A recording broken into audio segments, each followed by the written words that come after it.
Hello guys, ഞാനെന്താ ഇങ്ങനെ നിൽക്കുന്നതെന്നല്ലേ? ഇന്ന് എൻ്റെ പെണ്ണ് കാണലാണ്.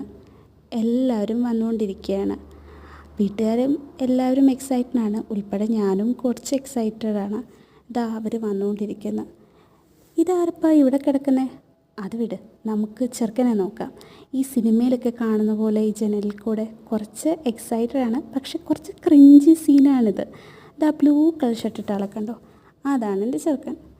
ട്രേയും ഗ്ലാസ്സും ഒക്കെ ഏന്തി ഞാനിതാ ചെറുക്കനെ കാണാൻ വേണ്ടി പോവുകയാണ്. ബേസിക്കലി ഇതെൻ്റെ രണ്ടാമത്തെ പെണ്ണാണല്ലോ കേട്ടോ, പക്ഷേ കണ്ട ആൾ തന്നെ പിന്നെയും കാണുന്നതേ ഉള്ളൂ.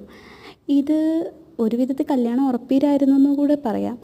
അത് കഴിഞ്ഞിട്ട് എല്ലാവർക്കും ചായ ഇട്ട് ഞാൻ പോയപ്പോൾ പറഞ്ഞു ചെറുക്കന് ആദ്യം കൊടുക്കണമെന്ന്. അങ്ങനെ ഞാൻ ചെറുക്കൻ ആദ്യം കൊടുത്തു. ആളുടെ അപ്പുറത്തിരിക്കുന്ന ആളെ കണ്ടോ? അതാണ് അച്ഛൻ. അങ്ങനെ എല്ലാവർക്കും ചായയൊക്കെ കൊടുത്തു.